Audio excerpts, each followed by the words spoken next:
اعوذ باللہ من الشیطان الرجیم بسم اللہ الرحمن الرحیم سورۃ البقرہ آیت نمبر 93 سے لفظی ترجمہ۔ وَإِذْ و اور اذ جب، اخذنا اخذ لیا اور آخر میں نون الف ہو تو ہم نے، اخذ لیا نا ہم نے، لیا ہم نے، میثاقکم، میثاق پکا وعدے کو کہتے ہیں، تو میثاق پکا وعدہ، کم تم سے، ورفعنا و اور رفع بلند کیا اور آخر میں نون الف ہے، ہم نے، اور بلند کیا ہم نے، فوقکم فوق اوپر، کم تمہارے، اوپر تمہارے، الطورا طور کو، خذو پکڑو یا لے لو، اس میں ایک امر ہے، حکم دیا جا رہا ہے، خذو پکڑو یا لے لو، ما جو، آتیناکم، اس کو 3 حصوں میں آپ ڈیوائیڈ کیجئے گا، آتی دیا، نا ہم نے، کم تم کو، دیا ہم نے تم کو، بقوتٍ ساتھ قوت کے، واسمعوا و اور واسمعوا اور سنو، قالوا انہوں نے کہا، سمعنا لاسٹ کا نون الف ہم نے،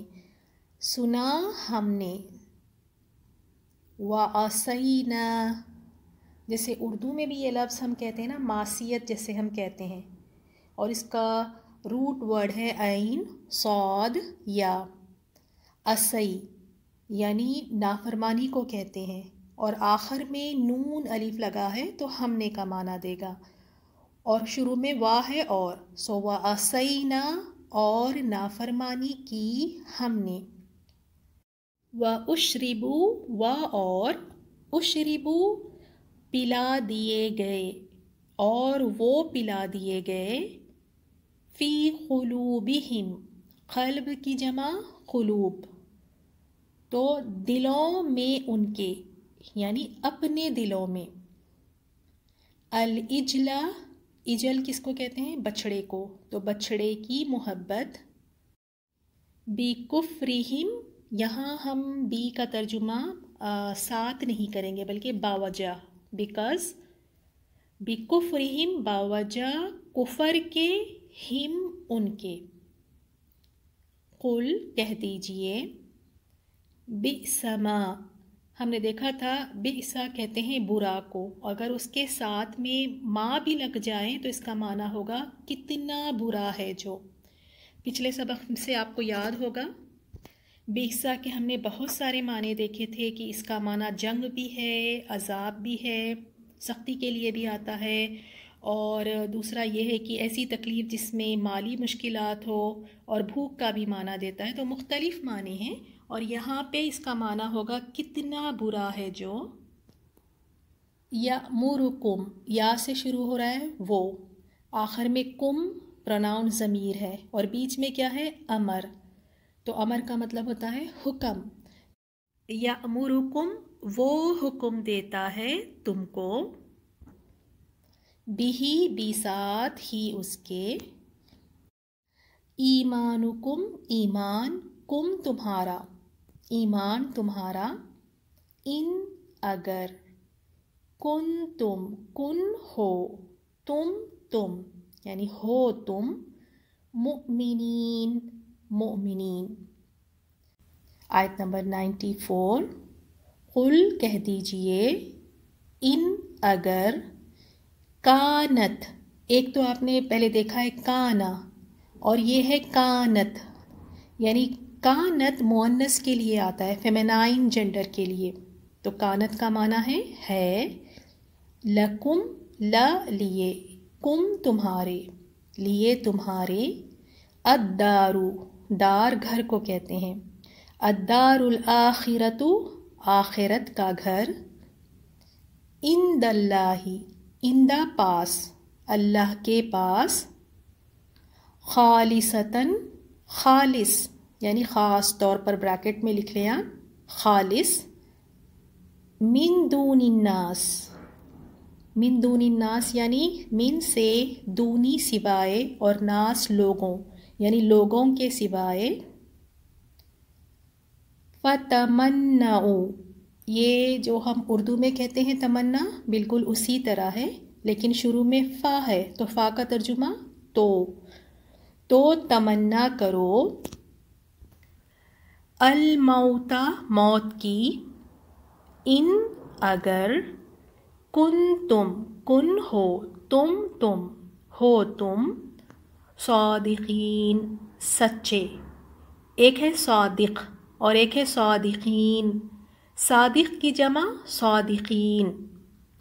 صادق سچا اور صادقین سچے، تو تھوڑا سا یہ بھی آپ فرق دیکھا کریں کہ سنگولر اور پلورل واحد اور جمع کس طرح ہوتا ہے۔ چلیں آیت نمبر 95، ولن و اور لن کا معنی ہوگا ہرگز نہیں، ایک تو ہم نے دیکھا لا کا معنی ہوتا ہے نہیں، لیکن لن کا معنی یہ ہے کہ ہرگز نہیں، یتمنعوہ یا سے شروع ہو رہا ہے وہ اور آخر میں ہو ہے، یہ پروناؤن ہے اور وہی سیم جیسے ہم اردو میں کہتے ہیں تمنا، تو یتمنعوہ وہ تمنا کریں گے، ہو اس کی، ابداً کبھی بھی، بیما بھی باوجہ بیکاز، ما اس کے جو، باوجہ اس کے جو، قدمت دیکھیں یہ جیسے اس کو آپ اس طرح سے سمجھیں، قدم انسان کے ہمیشہ آگے پڑتے ہیں، جب بھی ہم قدم اٹھاتے ہیں تو آگے آگے ہمارے قدم پڑتے ہیں، تو قدمت جب بھی آئے تو آپ یہاں پہ اس طرح لکھ سکتے ہیں، آگے کا معنی ہوگا، تو قدمت کا معنی ہوگا آگے بھیجا، ایدیہم ایدی ہاتھوں، ہم ان کے، ہاتھوں نے ان کے، واللہ و اور اللہ اللہ تعالی، علیم خوب جاننے والا ہے، بالظالمین ظالموں کو۔ الحمدللہ، اور آپ نے غور کیا ہوگا کہ آج کے سبق میں بھی الحمدللہ اللہ کا شکر ہے کہ آپ کے لیے بہت ہی آسان الفاظ اور اردو والے الفاظ ہیں، بس جو ایک دو زیادہ آپ کے لیے مشکل لفظ ہے آپ اس کو ہائی لائٹ کریں، جیسے آیت نمبر 93 میں اخذنا لیا ہم نے، اور خذو یعنی پکڑو یا لے لو، واسمعوا یہ ہم اردو میں بھی کہتے ہیں سماعت سے تھوڑا سا، یعنی واسمعوا اور سنو، اور واسینا جیسے ہم اسی جیسے اردو میں بھی کہتے ہیں نا معصیت، اور الاجلا یہ ہم نے پچھلے سبق میں بھی پڑھا تھا، بچھڑے کو کہتے ہیں، بئسما یہ بھی ہمارے پچھلے سبق میں تھا، الدار اردو کا ہی لفظ ہے گھر، فتمنعوا جیسے اردو میں ہم کہتے ہیں تمنا، ابداً کبھی بھی، اور باقی دیکھیں سیم وہی الفاظ ہے جو ہم اردو میں استعمال کرتے ہیں، اور ساتھ ساتھ میں اپنی گروپ ایکٹیویٹی کے لیے بھی تیاری کرتے رہیں، ایسا نہ کریں کہ بالکل کل گروپ ایکٹیویٹی ہے اور آج پی ڈی ایفس کھل رہی ہیں، نوٹس کھل رہی ہیں اور آج یاد کر رہے ہیں، نہیں بالکل اس طرح نہیں، ہمیں ڈیلی اپنے سبق کو ایک بار چیک کریں اور ورڈز کو ریوائز کریں۔ اللہ تعالیٰ آپ سب کے لیے آسانیاں فرمائیں۔ تفسیر دیکھتے ہیں آیت نمبر 93 سے، وَإِذْ اور جب، اخذنا لیا ہم نے، میثاقکم پکا وعدہ تم سے، ورفعنا اور بلند کیا ہم نے، فوقکم اوپر تمہارے، الطور طور کو، جب اللہ تعالیٰ نے ان سے پکا وعدہ لیا اور طور کو ان کے اوپر لا کھڑا کیا،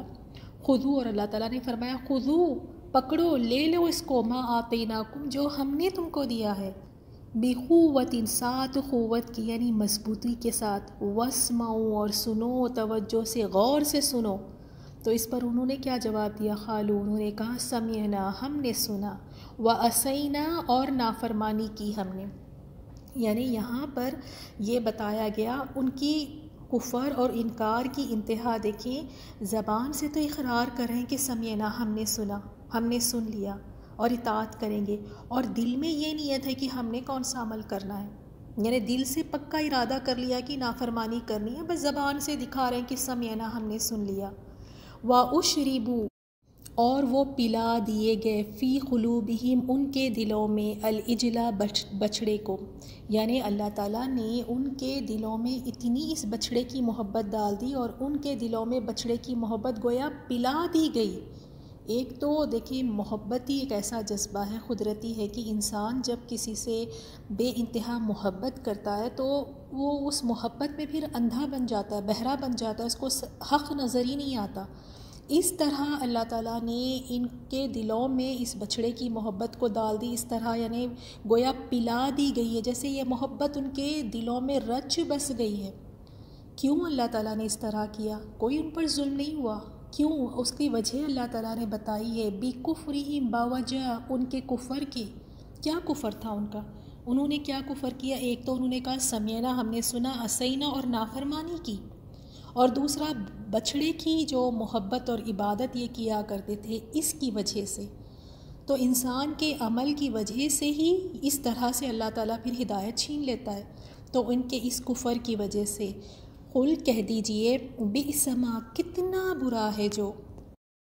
یأمرکم، وہ حکم دیتا ہے تم کو، بہی، ساتھ اس کے، ایمانکم، تمہارا ایمان، ان کنتم مؤمنین، اگر تم ہو مومن، یعنی اگر تم ریئلی مومن ہو، ایمان والے ہو، تو کیا تمہارا ایمان تمہیں یہ حکم دیتا ہے، یہ سکھاتا ہے کہ تم اللہ تعالیٰ کے ساتھ تم کفر کرو؟ یہ کفر تمہیں سکھاتا ہے،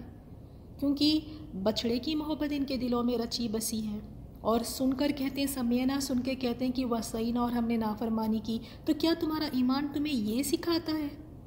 یہ حکم تمہیں دیتا ہے؟ اب پھر نیکسٹ آیت میں، آیت 94 میں، قل کہہ دیجئے، ان کانت، اگر ہے، لکم، تمہارے لیے، الدار الآخرۃ، آخرت کا گھر، عند اللہ، اللہ تعالیٰ کے پاس، خالصتاً، خالص یعنی خاص طور پہ، من دون الناس، لوگوں کے سوائے، یعنی اگر تم یہ کہتے ہو نا ہم تو اللہ تعالیٰ کے بڑے محبوب ہیں، ہم تو اللہ کے بڑے چہیتے ہیں، جنت تو صرف ہمارے لیے ہی بنائی گئی ہے، ہم تو اللہ کے بڑے خاص ہیں، تو ٹھیک ہے، اگر تمہاری یہی بات ہے تو تم پھر موت کی تمنا کرو، فتمنوا الموت، تو تمنا کرو موت کی، ان کنتم صادقین، اگر تم واقعی سچے ہو۔ تو پھر یہاں دنیا میں کیوں بیٹھے ہو؟ اگر واقعی تم اللہ کے چہیتے ہو، تمہارے لیے اگر جنت بنی ہے تو جاؤ نا، پھر موت کی تمنا کرو۔ جنت میں جانے کے لیے تو موت سے ہو کر ہی گزرنا ہوگا۔ تو نیکسٹ آیت میں اللہ تعالیٰ نے بتایا، وَلَن يَتَمَنَّعُوهُ أَبَدًا، ہرگز اور ہرگز نہیں وہ تمنا کریں گے، ابداً، کبھی بھی۔ حالانکہ باتیں تو بڑی بڑی کرتے ہیں، لیکن جب موت کی تمنا کرنے کے لیے کہو تو وہ ہرگز نہیں کریں گے۔ کیوں؟ بما، باوجہ اس کے جو، قدمت ایدیہم، آگے بھیجا ان کے ہاتھوں نے، واللہ علیم بالظالمین، اور اللہ تعالیٰ خوب جاننے والا ہے ظالموں کو۔ ان کو خود کو پتہ ہے کہ ان کے عمل کس طرح کے ہیں، ان کا ایمان کس لیول پہ ہے، انہیں اچھی طرح سے پتہ ہے۔ یہ موت کی تمنا کبھی بھی نہیں کریں گے، کبھی یہ نہیں چاہیں گے کہ ان کو موت آئے۔ اگر ان کو لمبی لمبی بھی عمریں دی جائے تو یہ بالکل اللہ کے عذاب سے بچ نہیں سکیں گے۔ تو یہ 2-3 آیات سے صرف ہم دو اپنے لیے کچھ ایک عمل کی بات دیکھتے ہیں، جیسے بچھڑے کی محبت ان کے دلوں میں پلا دی گئی، تو تھوڑا ہم بھی اپنے آپ کا جائزہ لیں، چیک کریں کہ کہیں ہمارے نافرمانیوں کی وجہ سے، ہماری گناہوں کی وجہ سے کہیں ہمیں بھی کسی چیز کی اس طرح سے محبت ہمیں پلا تو نہیں دی گئی، جس کے آگے ہم اندھے بہرے بنے ہوئے ہیں کہ کچھ نظر نہیں آتا، بس اس محبت میں اندھے بنے ہوئے ہیں۔ کہیں ایسا تو حال نہیں ہے؟ وہ لوگ تو، یہود تو یہ تھا کہ انہوں نے بچھڑا بنایا ہوا تھا نا سونے کا، اس کے آگے جھک جاتے تھے، اس کی محبت ان کے دلوں میں پلا دی گئی تھی۔ تو ہمارے یہاں اس طرح کا بچھڑا تو نہیں، لیکن دیکھیں کوئی کسی کے لیے ہو سکتا ہے کہ مال کی وجہ سے اتنی مال کی محبت ہو، اللہ کے حکم توڑ رہے ہو۔ اسی طرح کسی کے لیے شوہر ہے، شوہر کی ذات، اس کی خواہش پوری کرنا، اس کی شوہر ہی اس کے لیے سب سے زیادہ اہم ہے، اللہ ناراض ہوتا ہو تو ہو۔ اسی طرح دیکھیں کہ گھر کی محبت پلا دی جاتی ہے، کئی عورتوں کو دیکھیں آپ کہ گھر کی محبت میں اتنی پاگل ہوئی ہوتی ہیں کہ سارا وقت، ساری قربانیاں، ساری محنتیں بس گھر گھر گھر، اس طرح ان کے دلوں کو، یعنی اللہ تعالیٰ گھروں کی محبت ڈال دیتا ہے، کسی کو انا، کسی کو مال، کسی کو کوئی اور چیز۔ تو نا ہم سب دیکھیں کہ کہیں ایسا تو نہیں کہ مجھ میں بھی کوئی ایسی چیزوں کی محبت مجھے ڈال دی گئی ہے، پلا دی گئی ہے کہ بس میں اسی کے پیچھے گھوم رہی ہوں۔ ہم نے تو کہیں کسی کو بچڑا تو نہیں بنایا ہوا ہے، ذرا یہ سوال ہمیں چیک کرنا ہے اور اپنے آپ کا جائزہ لینا ہے۔ اور دوسری بات یہاں پہ جیسے فتمنّوا الموت، اللہ نے کہا کہ چلو پھر موت کی تمنا کرو، جنت تمہارے لیے تو یہاں کیوں بیٹھے، چلو نا۔ تو کیا موت کی تمنا کرنا جائز ہے؟ کیا ہم موت کی تمنا کر سکتے ہیں؟ نہیں، بالکل نہیں، موت کی تمنا انسان نہیں کر سکتا۔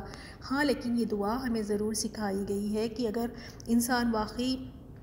اللہ تعالیٰ سے موت مانگتا ہے تو وہ اس طرح کہ یا اللہ مجھے جب تک زندہ رکھ، جب تک میرے لیے حیات بہتر ہے، تو مجھے اس وقت فوت کر جس وقت میرے لیے فوت میرے لیے بہتر ہے، میرے لیے موت میرے لیے بہتر ہے۔ تو یہ دعا ہمیں حصن المسلم میں مل جائے گی، تو اس طرح سے دعا کرنا چاہیے، کیونکہ اکثر ہم پریشان ہو کر موت کو مانگنے لگتے کہ ہائے موت ہی آ جائے، ہائے میں مر ہی جاؤں تو اچھا ہے، اللہ مجھے موت ہی دے دے۔ تو اس طرح نہیں مانگنا چاہیے۔ اللہ بہتر جانتا ہے کب ہمارے لیے زندگی بہتر ہے اور کب ہمارے لیے موت بہتر ہے۔